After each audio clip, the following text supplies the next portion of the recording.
Hola oyentes de Radio Sefarad, volvemos a encontrarnos con Pablo Dreisig en su sección El Anaquel, libros de filosofía judía. ¿Qué tal, Pablo? ¿Y de qué libro y de sobre qué personajes vamos a hablar hoy?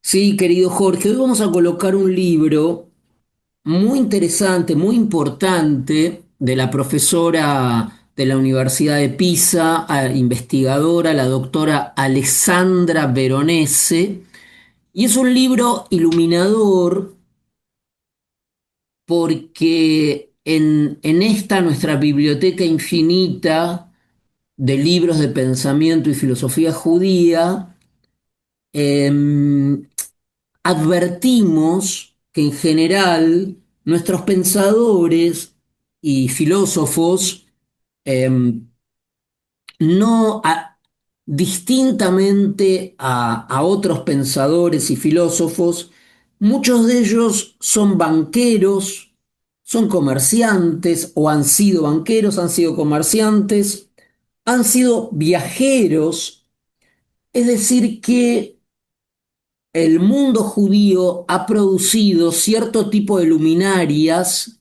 variopintas donde la cuestión de la profesión, el oficio, a veces encuentra modalidades diferentes a las del mundo gentil, sin generalizar. Todas estas son generalizaciones, ¿no? A los efectos de transmitir la idea. Y en este caso, el que nos ocupa, el bellísimo texto de Alessandra Veronese, de la profesora Alessandra Veronese, sigue la historia de una familia italiana de la Toscana,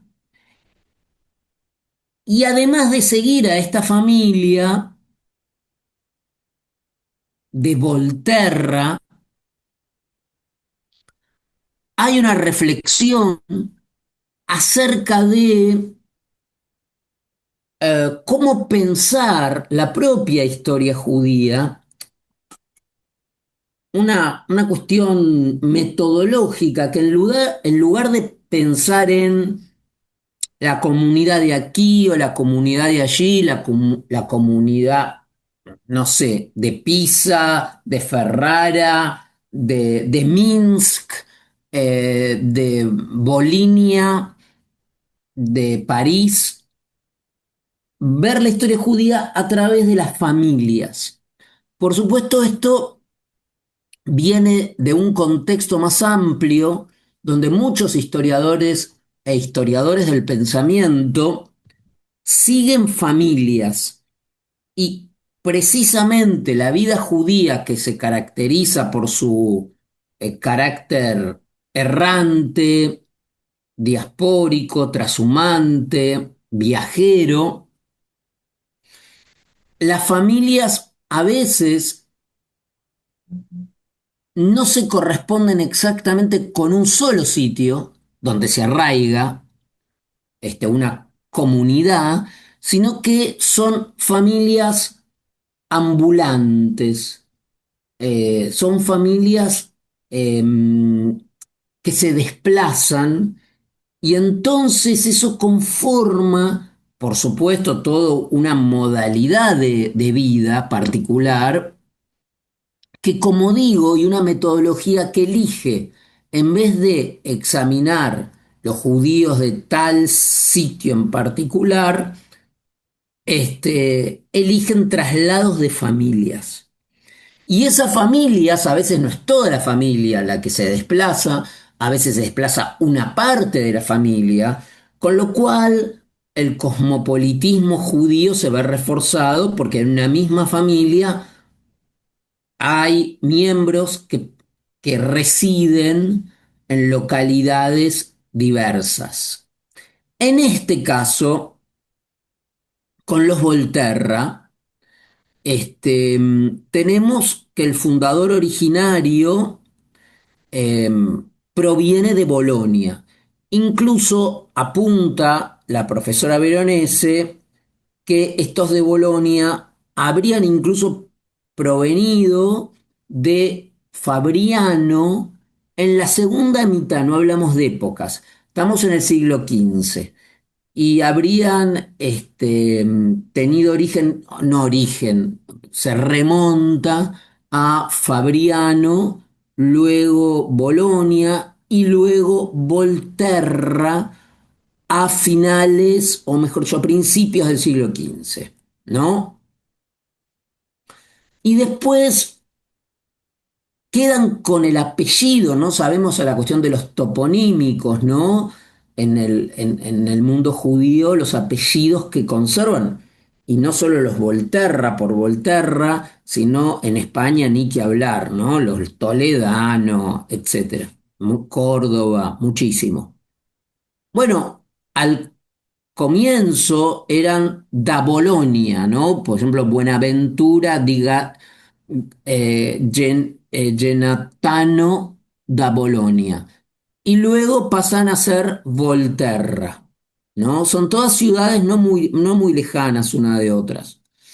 Y acá en Volterra, justamente, bueno, acá hay un gran trabajo de investigación. La autora consultó el archivo episcopal de Volterra, por ejemplo, los registros civiles y penales de Azzi, el archivo histórico del municipio de Volterra, pero a nosotros nos interesa porque de aquí surge un personaje muy interesante que fue Meyulán de Volterra.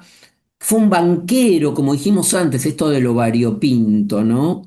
Que fue un banquero, fue un comerciante, fue un viajero, judío italiano del siglo XV, que fue conocido por su diario de viaje al Levante Mediterráneo. Llegó a Jerusalén en 1481.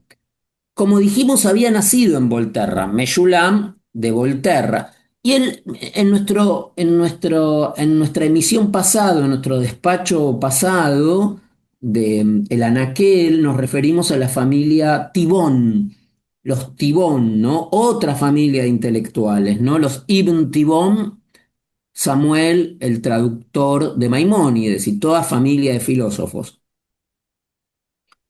Este, entonces, que pasaron de tierras andaluzas hasta el sur de Francia.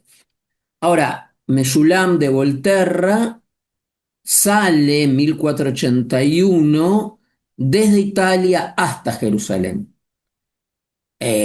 para cumplir en principio una promesa religiosa, hacer una peregrinación, y visita Rodas, Alejandría, El Cairo, Gaza, Hebrón y Damasco, ¿no?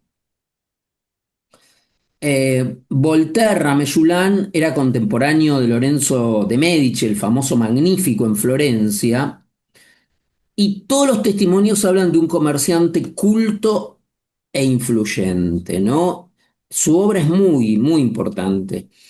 Piadoso religiosamente, eh, y la obra decía, su diario, no el diario de viaje, Viaggio in Terra Santa, es un libro fundamental, ¿no? Por sus reflexiones, sus crónicas, su pensamiento. El libro describe con gran detalle las comunidades judías que va encontrando en el camino. También los precios de las mercancías, las rutas, las dificultades del viaje y los lugares santos. Actualmente este diario está en la Biblioteca Medicea Laurenciana en Florencia. Em, Otra cosa interesante. Hablamos de la familia, ¿no? Y hablamos de esta familia tan influyente, ¿no? Este, él en esta familia era un personaje muy importante. Este, y la familia,